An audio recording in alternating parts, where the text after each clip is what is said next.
Tá? Calma aí. Olá, eu sou a professora Mariana Vale, do Departamento de Ecologia. Bem-vindos aos seminários de Ecologia, que são uma disciplina que está sendo ministrada durante o período excepcional de 2020. Nós chegamos ao nosso 10º seminário. Quem vai dar esse seminário é a doutora Júlia Lins, que vai falar sobre a ecologia e a conservação das Ilhas Cagarras. Você vai encontrar mais informações sobre a Júlia nos detalhes desse vídeo. Júlia, está contigo. Opa, tudo bom? Deixa eu compartilhar aqui a tela.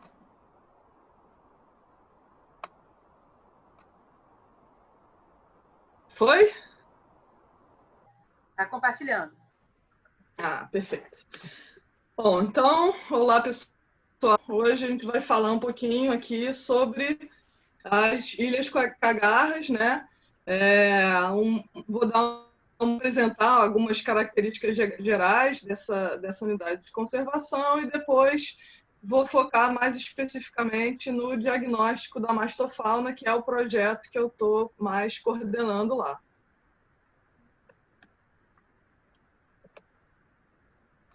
Só que eu não estou conseguindo passar os slides. Ah, agora foi.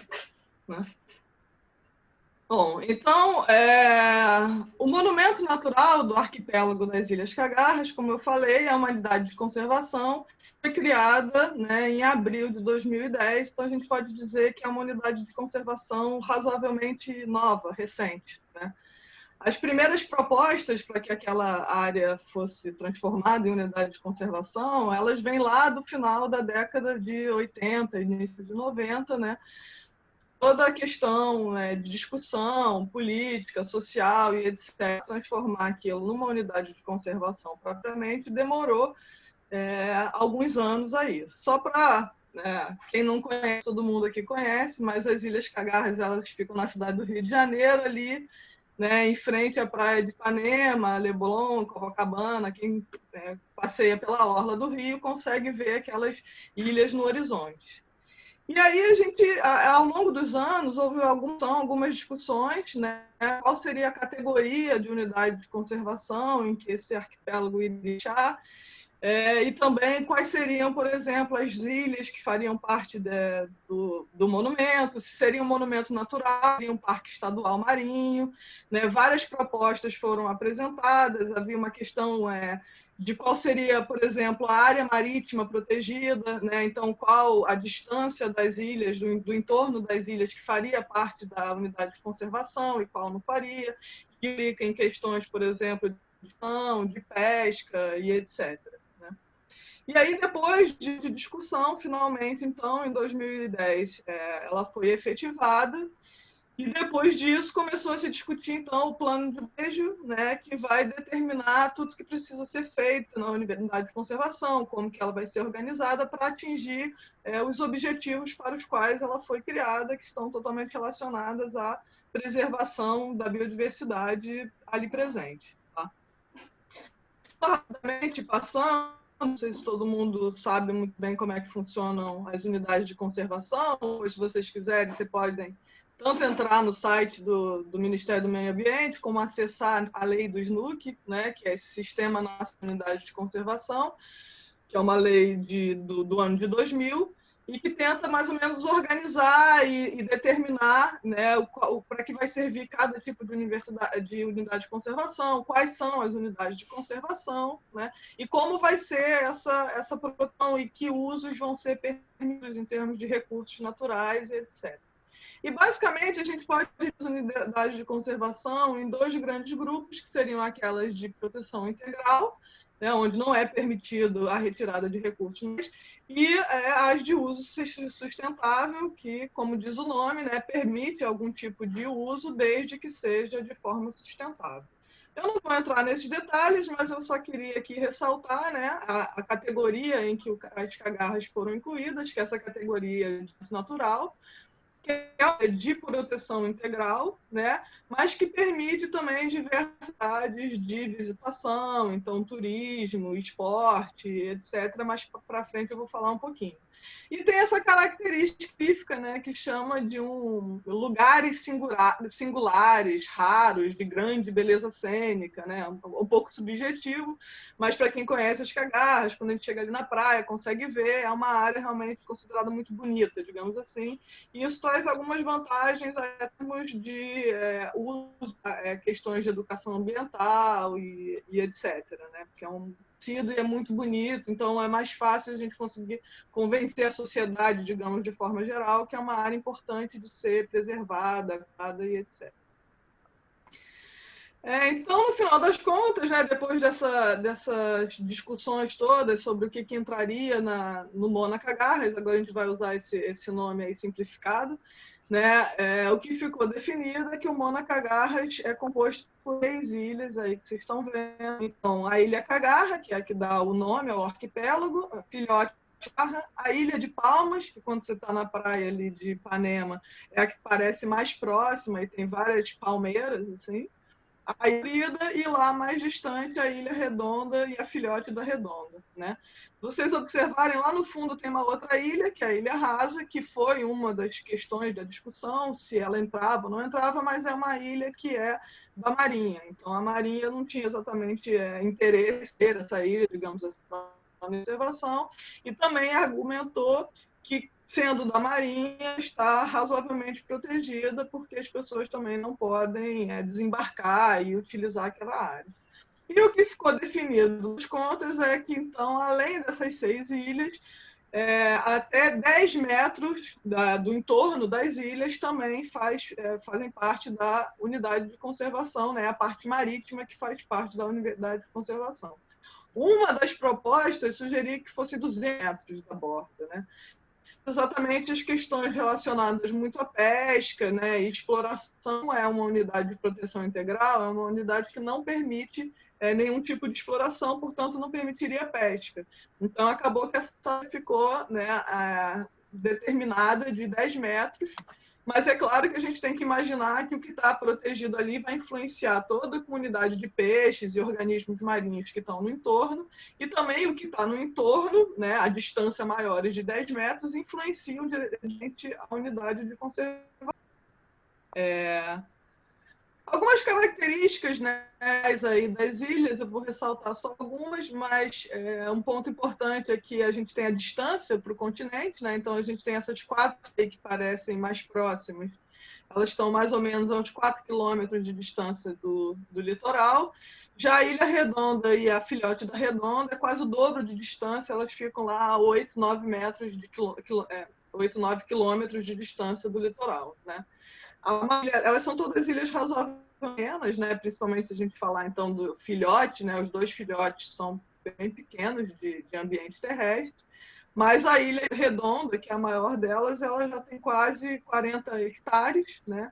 É a mais alta também, que chega a uma altitude, também não é muito, mas chega ali a uma altitude no pico dela de quase 240 metros de altura.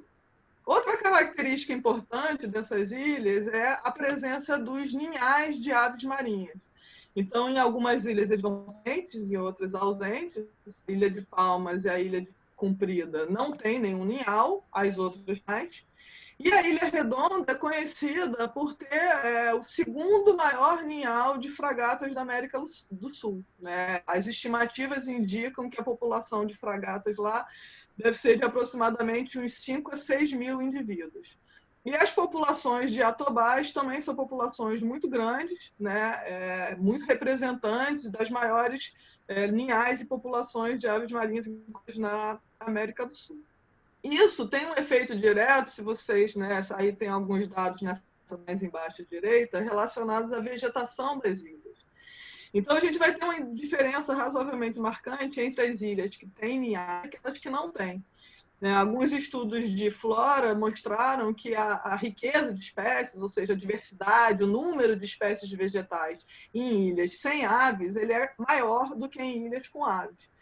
Isso porque o que se acredita, né, que obviamente o solo é muito diferente, se a gente pensar em propriedades químicas do solo, né, por causa das fezes, né, das excretas, a gente tem uma mudança aí em toda essa composição do solo que vai refletir na composição da flora e provavelmente na composição da fauna também, né? Então, quando a gente olha as cagarras, a gente já vê logo aquele paredão branco, né, que são as fezes das aves.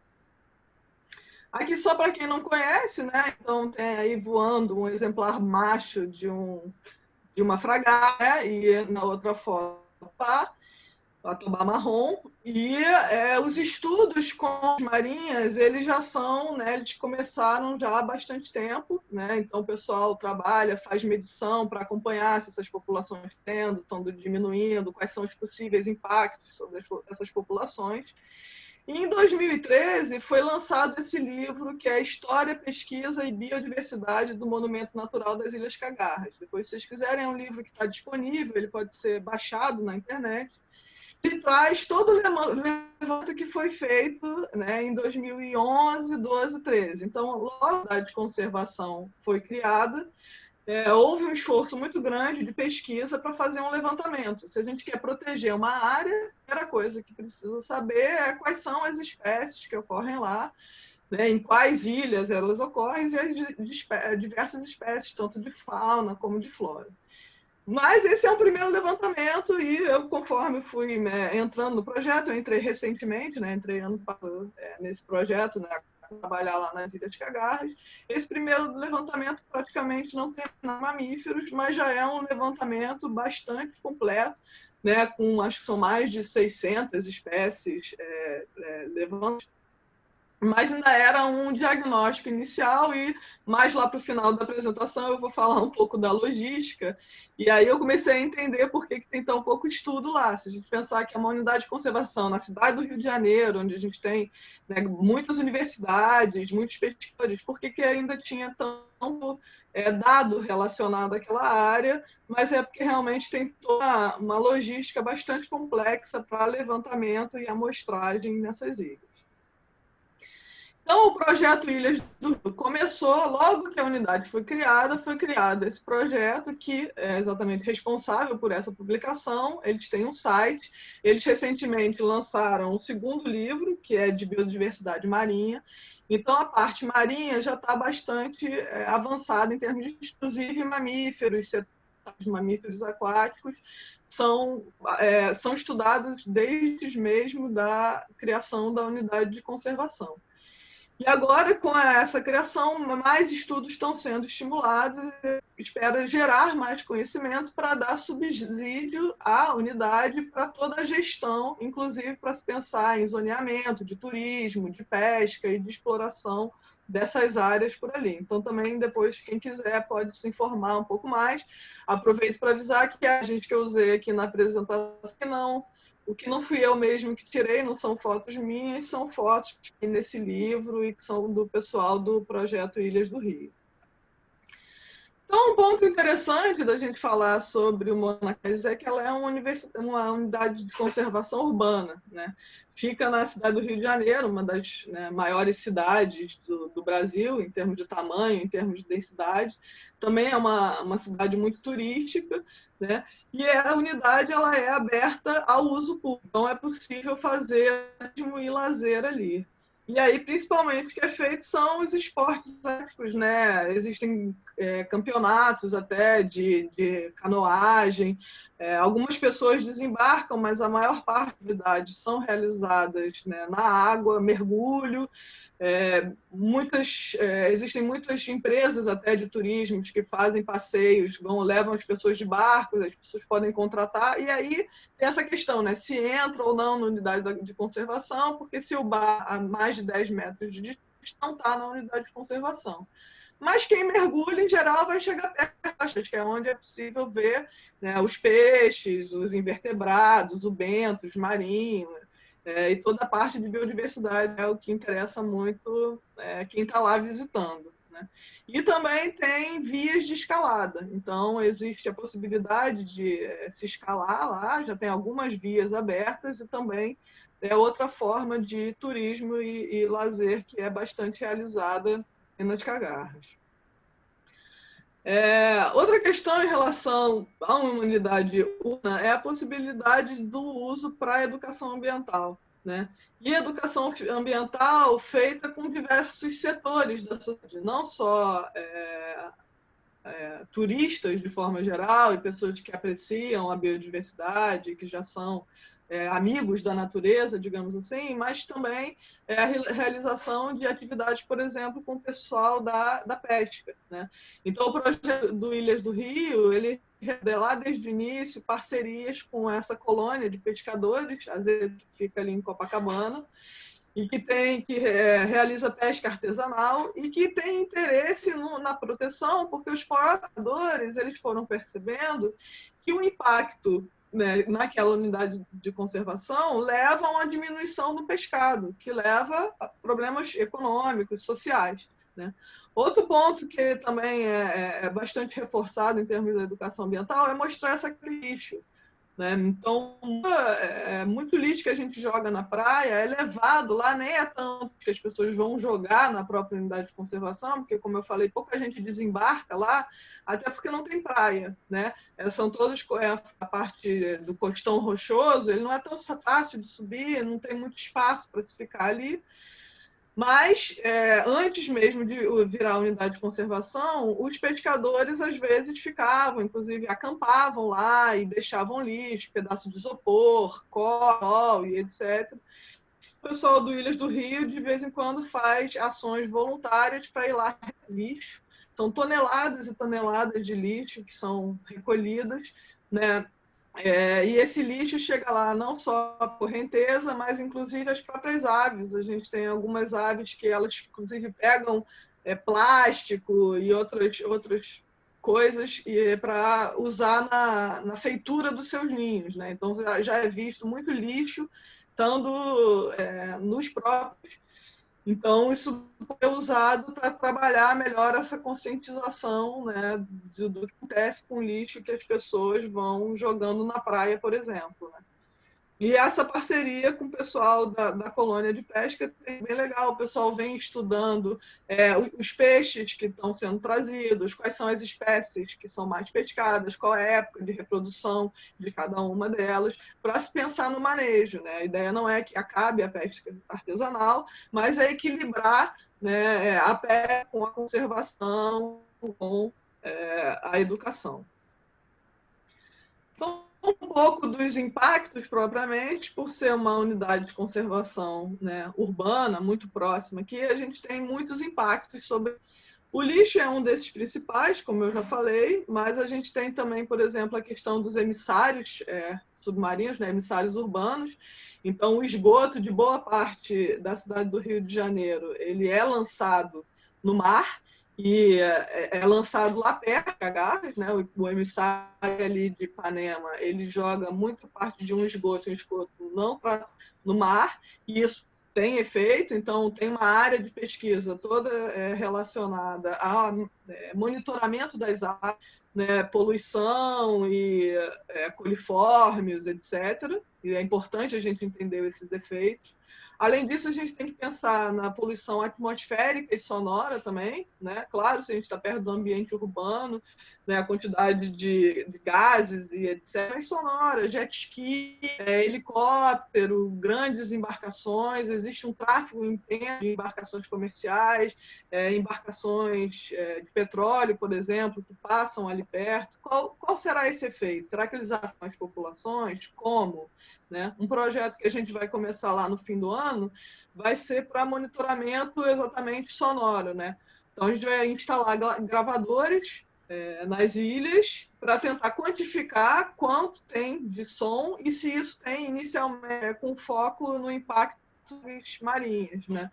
Já tem alguns estudos indicando que barulho afeta a proteção dos ovos. Então, alguns indivíduos se assustam com barulho e voam para longe dos ninhos, faz com que esses ninhos eles fiquem desprotegidos e a gente pode ter uma diminuição na sobrevivência dos filhotes que vai afetar, então, diretamente os tamanhos das populações, né?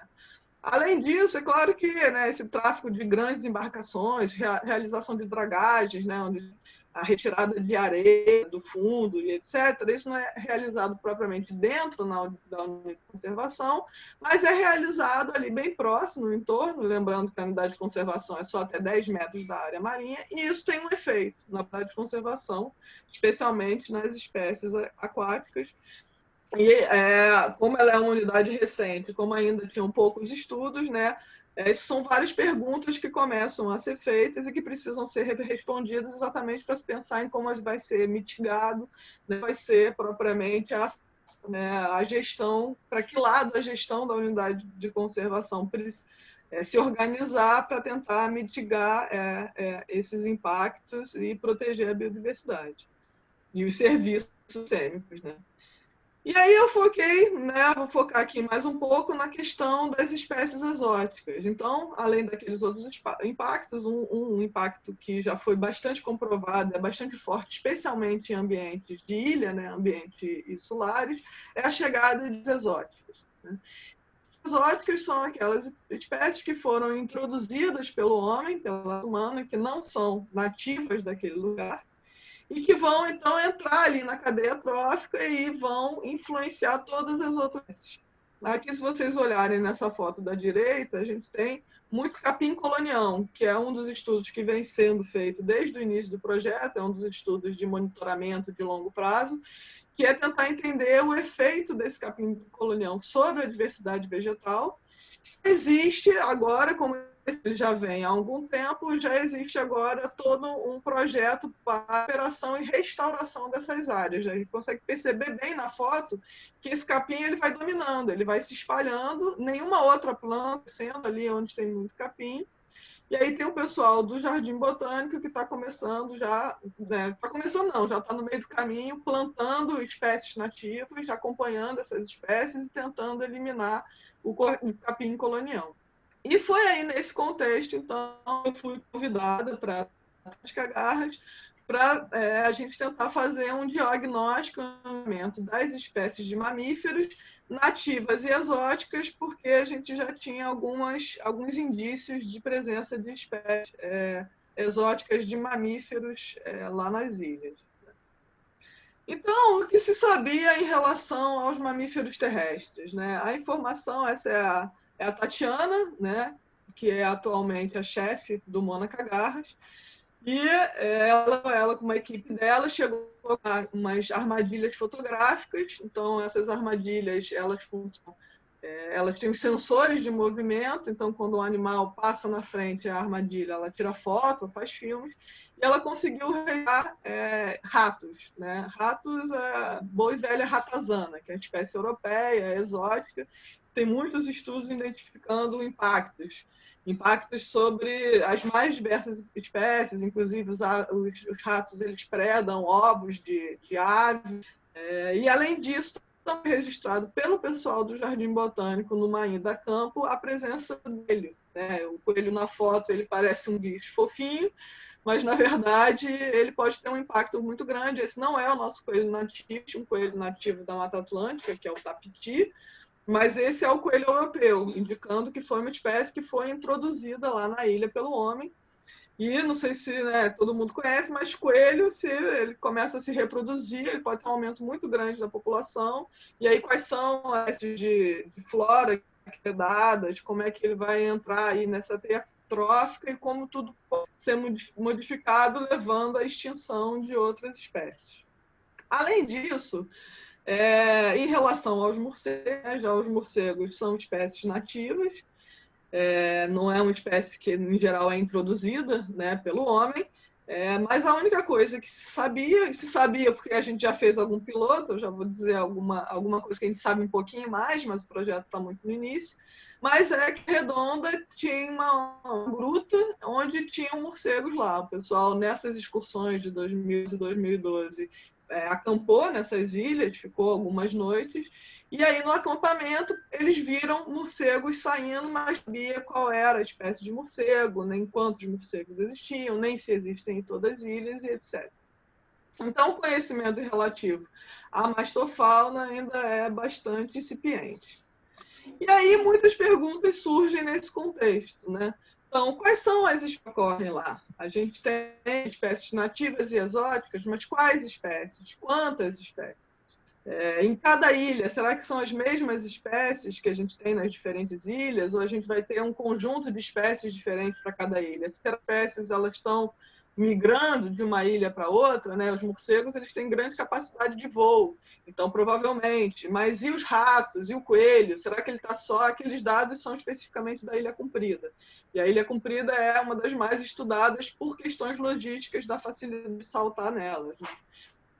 Qual o tamanho dessas populações, né? Será que a gente tem meia dúzia de ratos? Ou será que a gente já tem 200, 500, muitos indivíduos? Qual o impacto, né? Qual o impacto sobre as outras espécies? Isso a gente sabe ainda. A gente, na verdade, no momento, tem muito mais perguntas do que respostas. Eu acho que eu poderia ficar aqui meia hora só listando perguntas e mais perguntas que a gente tem, porque realmente ainda tem muito pouco conhecimento.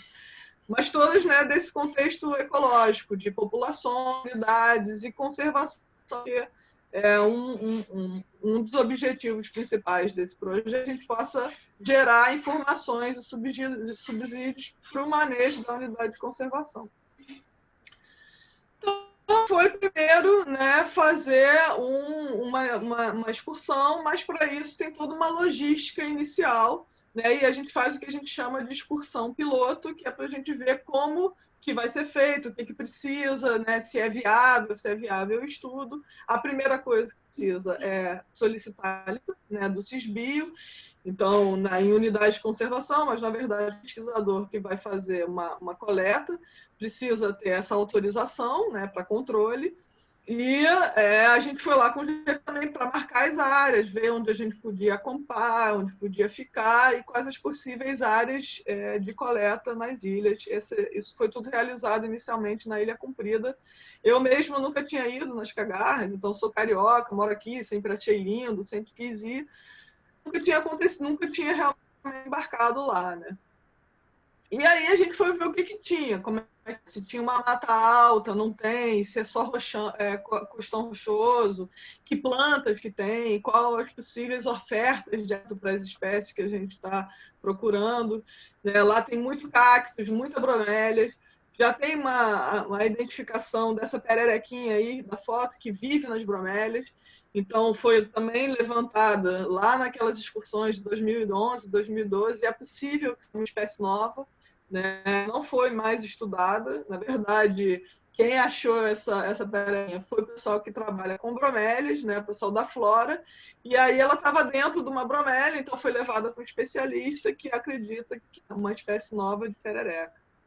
E a gente tem, por exemplo, morcegos que se alimentam de pequenos vertebrados, de roedores, de sapos. A gente tem, inclusive, morcegos que se alimentam de peixe, né? Então, será que esses morcegos estão ali? Será que eles se alimentam desses animais?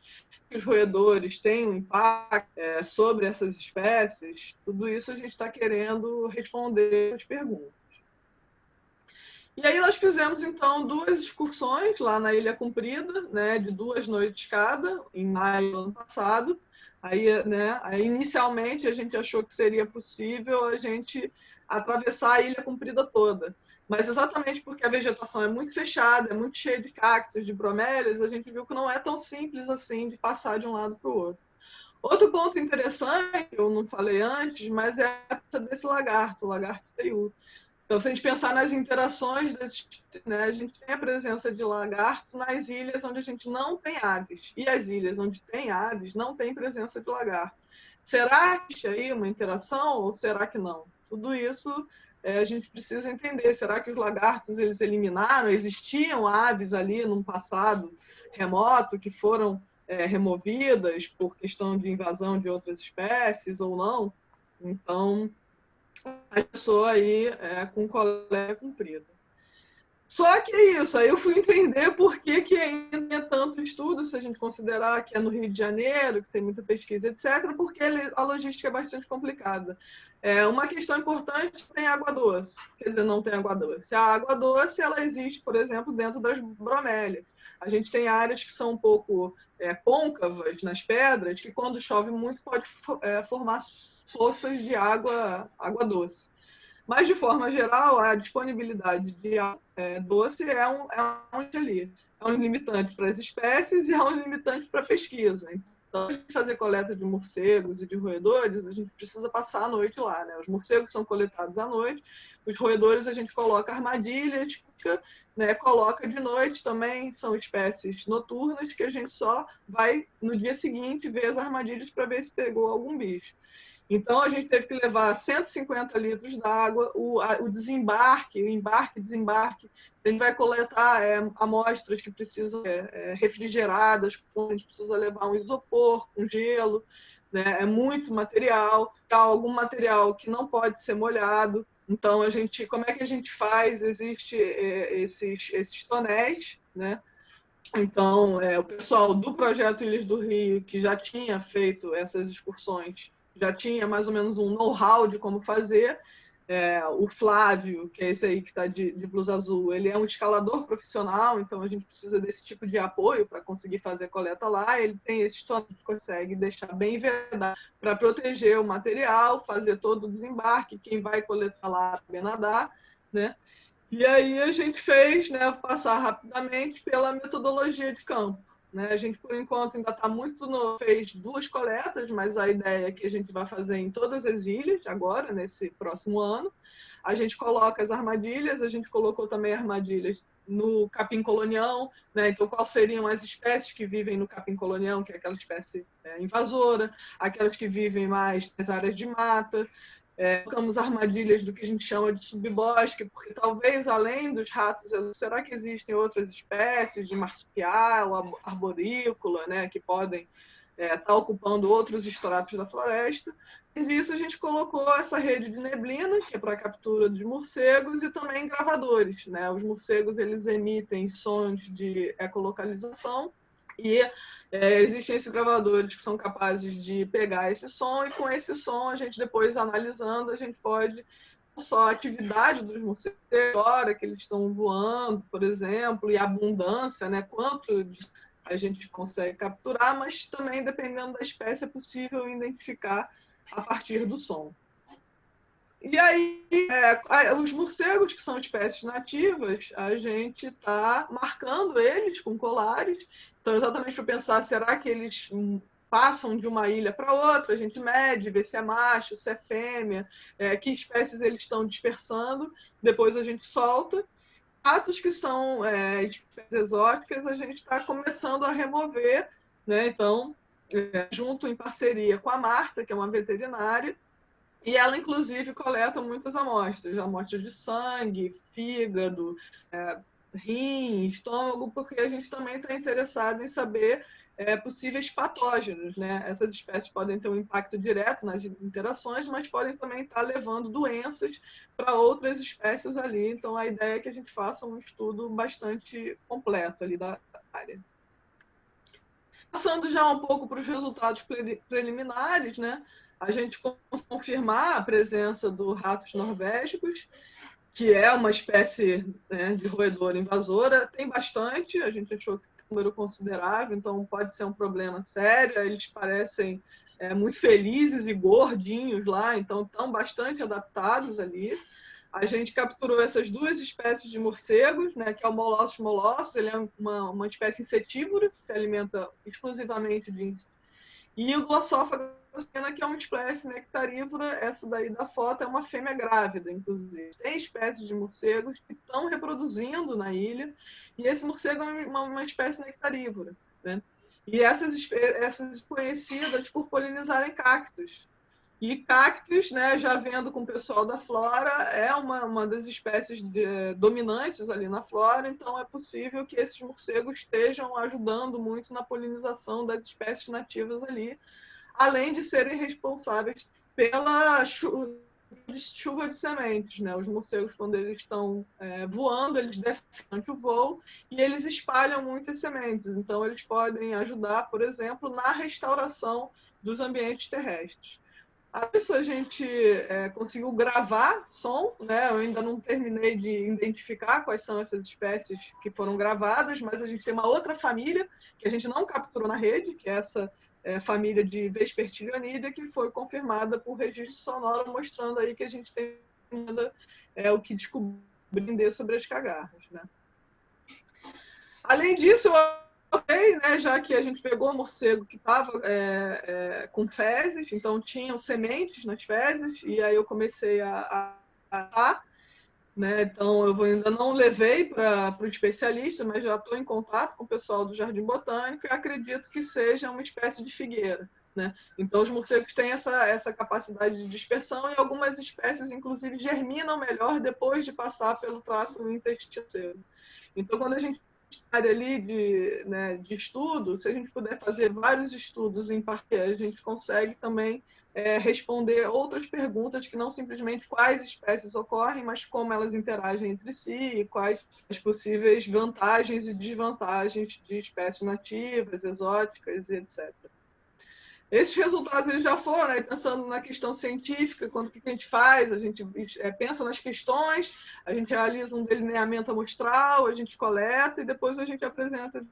Esses dados já foram levados para um congresso, a gente precisa de mais dados para realmente produzir um artigo científico, mas está começando a divulgar um pouco. E com isso a gente conseguiu, inclusive, um financiamento para dar continuidade aí a esse projeto. E vem do Ilhas do Rio, que a gente tem diversas parcerias, inclusive com a WWF e agora empresas privadas que estão querendo ajudar financeiramente com esses projetos. E o projeto Ilhas do Rio, que está lá desde 2010, ele passou por essas diversas fases. Foi o diagnóstico, foi o zoneamento, então espacializar os dados, né? A terceira fase, essa ideia de estudos de longa duração, né? O que eles já dizem para a gente. Então, né, já tem alguns estudos com cetáceos e com a parte de flora, já aí com os peixes também, a parte marinha, né? Que vem acompanhando há mais tempo e já tem alguns resultados mais robustos. E agora, essa fase que está começando em 2020, que é ir para o futuro, tem o objetivo de gerar esse subsídio de controle de espécies exóticas lá, e é onde eu estou me encaixando com o projeto aí de levantamento, inicialmente um diagnóstico das espécies, tanto nativas quanto exóticas do Mona Cagarras. Bom, a gente teve que dar uma paralisada por causa da pandemia, mas agora finalmente o Mona Cagarras foi reaberta a pesquisa, né? Ainda não há outras atividades, mas a pesquisa sim. Então a gente está aguardando um pouco essas questões para retomar as coletas e poder responder essas perguntas. Não é isso. Agradeço aí o convite. Passando. Muito obrigada, Júlia. Então, se você gostou desse vídeo, não esqueça de dar o like. E para os alunos que estão inscritos na disciplina, eu lembro que a gente tem materiais adicionais, além de uma atividade associada com esse seminário, na plataforma educacional online da disciplina. Muito obrigado e até a próxima.